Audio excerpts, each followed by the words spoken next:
দিবসুদ বাসও আর যেতে পারবে না, তারকেশ্বর বাসও আর আসতে পারবে না, যেতে পারবে না।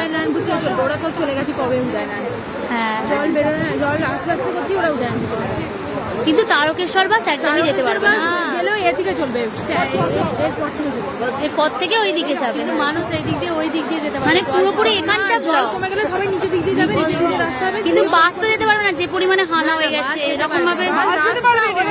সাইকেল ফাইকেল পুরো রাস্তাটা ফেটে পুরো কি স্রোত নদী হয়ে গেছে, মনে হচ্ছে পুরো। হ্যাঁ নদীটাই যেন এটা মনে হচ্ছে। ওইখানে যেমন যদি ব্যারিকেড দিয়ে ঢালাই মেরে দিয়েছে, এখানটাও ঢালাই করে দিলে আর এখানটা ঢালাই করা ছিল বলেই ভাঙেনি, এখানটা কেউ বুঝতে পেরেছে। এইখানটা এর ব্যারিকেডটা, এই ব্যারিকেডটা পুরো ওই পর্যন্ত আরেকবার ভেঙেছিল মনে হচ্ছে, এখানটা যে ঘোলার ওখানের বাঁধটা ভেঙেছে বলে, দিবসুরের ওখানের বাঁধটা ভেঙেছে বলে এটা হয়েছে।